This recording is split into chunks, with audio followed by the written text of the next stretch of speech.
In this video, we will be exploring the 4 different ways that you can create a virtual machine within VirtualBox.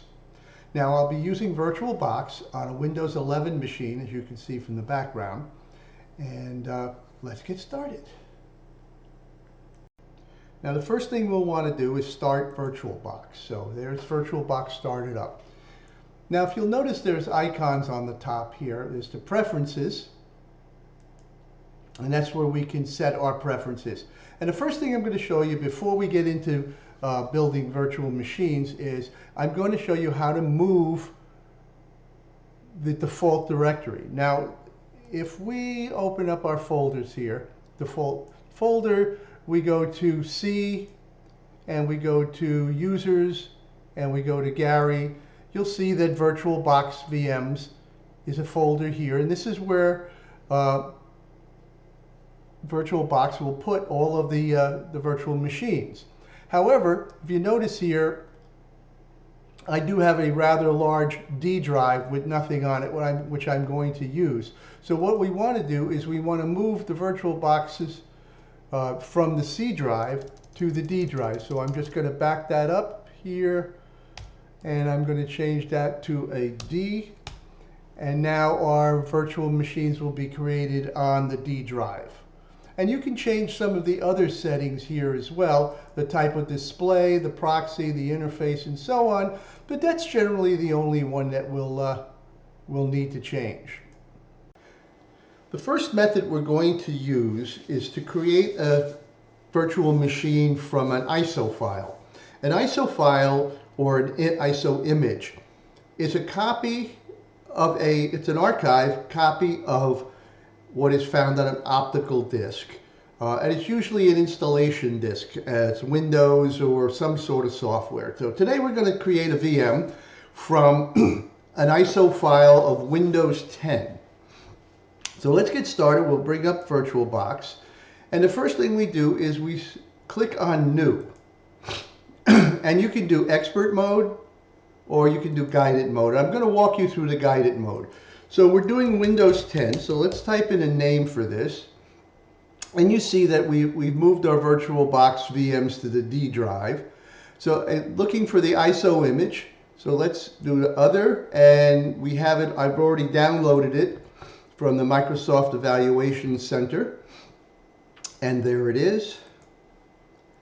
And it automatically fills in the Windows 10 64-bit. We want to skip the unintended installation, and we can go to Next. And the defaults are pretty good for our needs here. Base memory of 2048, number of processors 1, and we can just take the defaults. We don't need to click on that. And we have a virtual hard disk. Now, create the virtual hard disk 50 gig. We just leave all of this blank, and we're ready to go. Now it's created that. It's created the VM, but we haven't built the machine yet. So it's just like getting a PC with a blank disk in it, and now we have to load the software. So let's check out the settings here. We make a few changes here to the settings. Under General, we want to go to Advanced, and you want to select bidirectional for the clipboard and bidirectional for the drag and drop. The reason we want to do this is that we want to be able to cut and paste from our host machine into our VM and vice versa, and drag and drop files as well. We'll have to install the guest edition software once we've built this machine to do that. The system, this is all fine. We want to leave this the way it is. Display, storage. Notice that we have in the optical drive is our ISO image, our ISO disk, and then we have the Windows 10 VDI, which is the VirtualBox disk image. And network, we're going to do NAT, and the USB, we want to turn that off. Now, later on I'll show you a little trick about how to install Windows, set up Windows 10, Windows 11 without having to create the Microsoft account, which I generally don't like to do for when I'm creating a VM. I do that on my PC, but not for a VM. So let's get started. We're ready to get going. And we just have to hit start.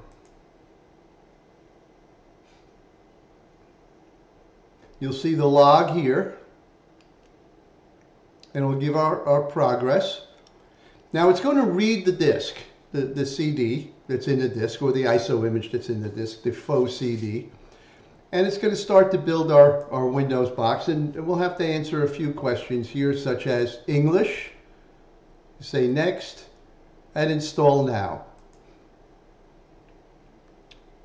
I'm going to pause the video so we don't take up a lot of your time watching this install, and I'll come back after, well, I got another question to answer here. Accept the agreement, yes. And before I pause the video, we're going to hit custom install. We want to make sure that that is correct. And we hit next. And now we're running through the install. So I'm going to pause this for a few seconds and come back when we're ready to do the configuration. So our Windows install has completed and the machine is rebooted itself. Now when it comes up, it's going to be asking us to configure Windows, and it's going to ask us to enter our Windows account. So the trick I'm going to show you is, as soon as this comes up, I'm going to pause its state within VirtualBox, and I'm going to turn off the network card, disable the network, and then restart it. And then Windows is going to say, hey, you don't have a network connection. Do you want to create a local administrator account rather than use your Microsoft account? And I think that's a little cleaner way of doing it. So we'll let this boot continue to boot up here. And as soon as it starts up, we'll pause the state or hibernate it, and then we'll do that network thing.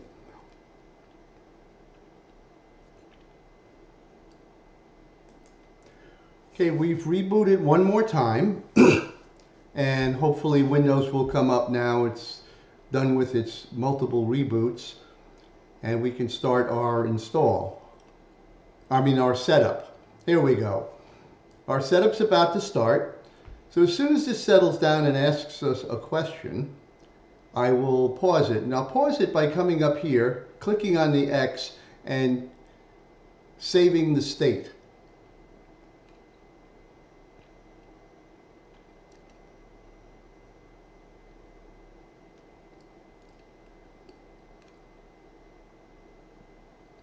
Okay, so let's do that. Yeah, we're going to save the state, and we'll try that.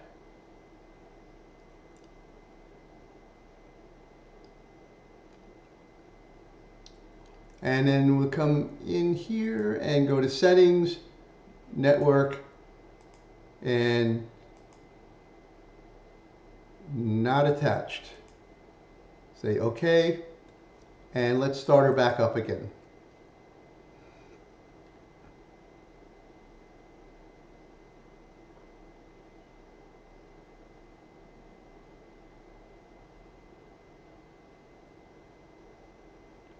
All right, so we say yes,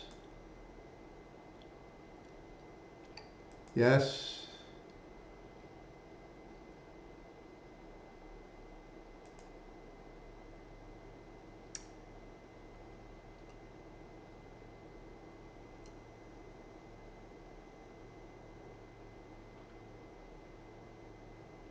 what language do we speak? I went right past English. Back up here.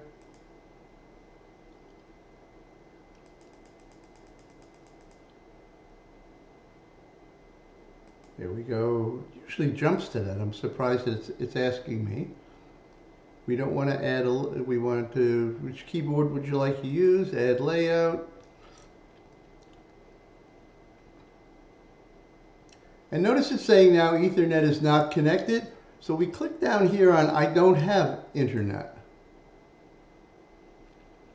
And we're going to say continue with limited setup. You don't want to click on connect now. And now it's going to ask you for your name. So I'm going to type in Gary. And the password.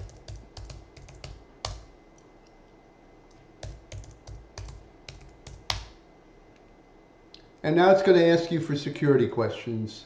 So what's your pet name? I'm going to say CYB. And question number 2, what city were you born in? CYB. I never answer these questions with the actual answers because that's the way attackers will find out your information and get into your accounts. They'll troll you on social media and they'll find out your pet's name or your children's name or what city you were born in. So you never answer these questions correctly, but you have to answer them with an answer that you'll remember.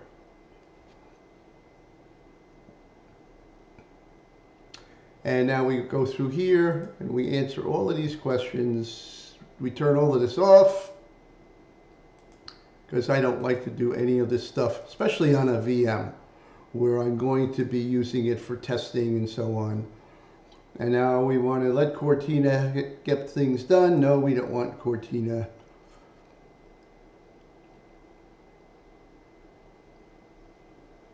And now what we can do is come up here and pause it again, save the machine state.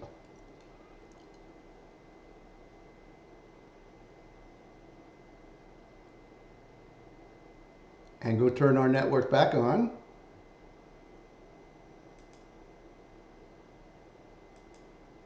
Back to NAT, say OK, and start this VM up again and finish our install.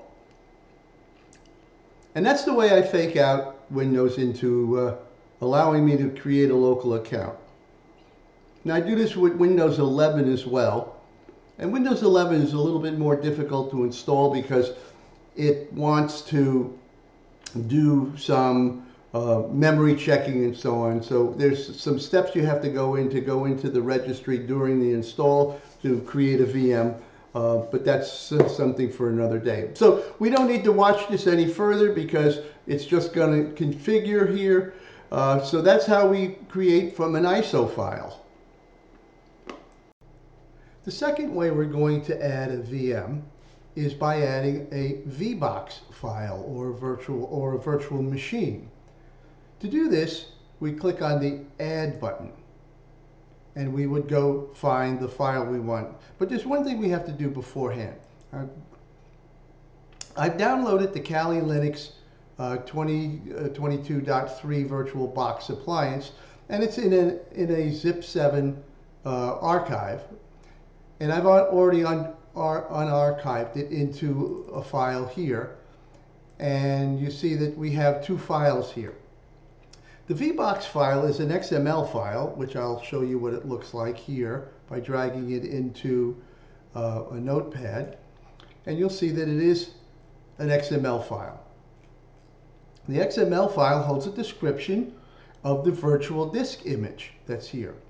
Now what we have to do is, before we're ready to do our import, we want to move this into our D directory. So what we want to do is go up one folder. And I use folder and directory interchangeably here. So we want to grab that and we want to move that to our VirtualBoxes folder. You can see it's copying. It takes a couple seconds.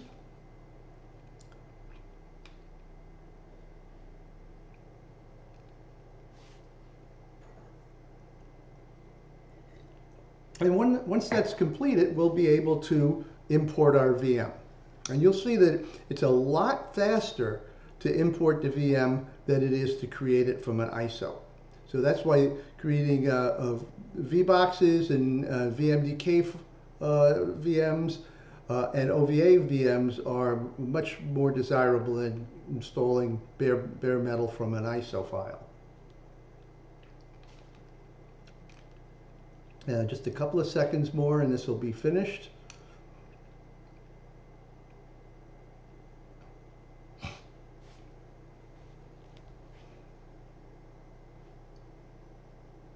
Okay, so now it's in our virtual VMs folder here. So now we come up here and we say add, and you'll see it automatically defaults to our VM folder. And we double click on that and we highlight the VBOX file, the XML file. We say open. And now we're ready to go into settings. And again, we want to turn off the USB. We want to go up to General, Advanced, and we want to make sure that those are both bidirectional. Our network is NAT, and we're ready to go. And you can hit Start.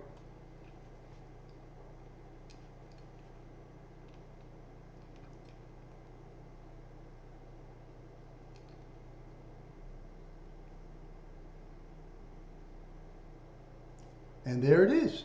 There's our Kali Linux. We don't want to show that again. We know that. And it's building.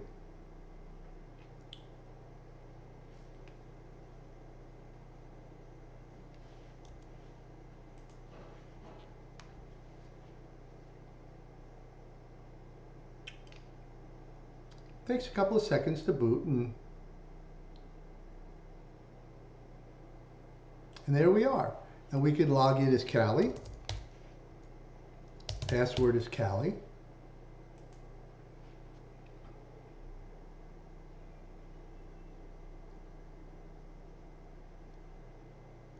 And there we have our Kali Linux. From here we can do an ifconfig-a and see our network connections and so on, and we have a Kali Linux box built. As simply as that.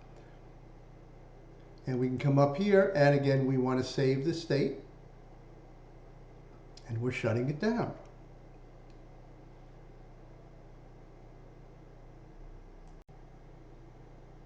The third way we're going to add a VM is through an OVA file. An OVA file is an Oracle VirtualBox appliance. So to do this, we would come in here and say, click on Import Appliance. We go searching for our files, and of course we go to our download, and we do have a Ubuntu 22.04.1 OVA. So we're going to click on that, and we're going to say open, next, and you can see that there's information supplied with this, and we're going to finish. And within a few minutes, our OVA will be created. And if we go back down to the D drive, you'll see that there's a Ubuntu folder now in our VirtualBox VMs folder. So that takes a couple of minutes. We're about 35%.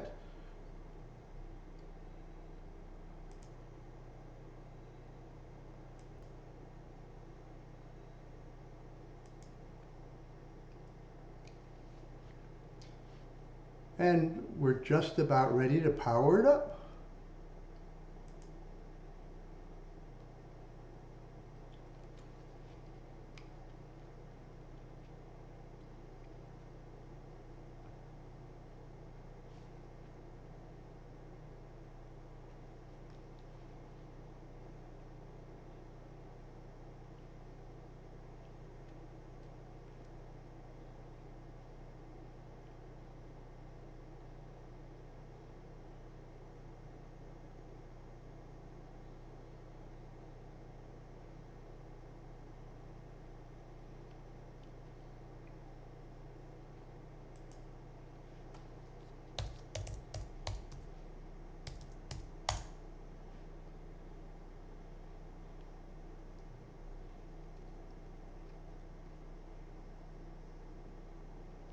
And there's our Ubuntu desktop server. And we can shut it down the same way we would want to save the machine state.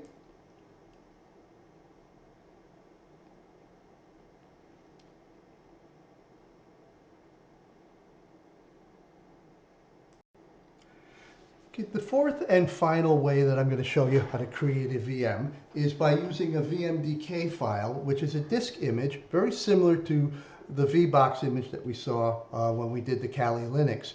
Only in this case, a VMDK image is more of a universal use because it works with both VMware and VirtualBox. So let's get started with that. The first thing we have to do is we have to get an image. So I've already downloaded Metasploitable Linux, and I've unarchived it into Metasploitable Linux 2.0 folder. So what we need to do is we need to create our VM first before we import the disk image. So we go through New, and we call this Metasploitable. And it's going to be in the VirtualBox VMs. There's no ISO image, and we want to pick Linux, and we're going to pick Ubuntu 64-bit, and we hit next. And base memory is going to default to 2048, processor's 1, which is fine. Disk image 25 gig. We don't have to worry about that because we're going to come down here now and we're going to click do not add a virtual disk. Now why would we do that? Well, because we already have a virtual disk. We've downloaded it. So you say no, I don't want to add one at this time. You're going to get your information here like you would normally, and then you're going to get a warning that you're creating a VirtualBox VM without a disk, and we know we're doing that, so we want to continue, and we've created our VM. Now, if you notice, go under here, Metasploitable, there's a folder here. And there's a VBOX, which is our XML description of it, but there's no disk. At this point, what we want to do is we want to go back to the downloads folder, and we want to come in here and go all the way down to the bottom, and we want to grab this, and we want to drag that into the Metasploitable folder in the VirtualBox VMs. So if we go to that folder now, you'll see that VMDK file is in that folder, which is good. Now we're ready to add it into our virtual machine here. So we go into settings, and of course we go check here and make sure that we have bidirectional, and we go down to network is NAT, which is fine. We go to storage. Now you notice here that of course the CD drive is empty, but we have no disk drive here because we created it without a disk drive. So now we're ready to create the disk or import the disk. You come over here and we're going to add a hard disk. And here's a list of the disks that we already have for the first 3 VMs that we created, but we have to add another disk now. So we're going to add, and notice it defaults right to the Metasploitable folder in the VirtualBox VMs folder. And so we're going to click on that, and we're going to say open, and now it's added, but it's not attached yet until we choose it. And now you see that it's been added. Okay, and now we're ready to start our VM.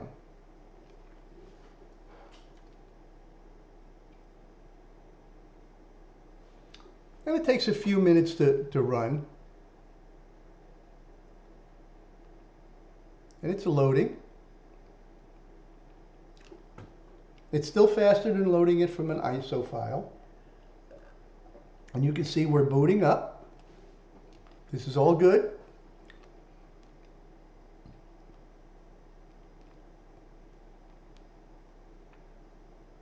And we're up and running.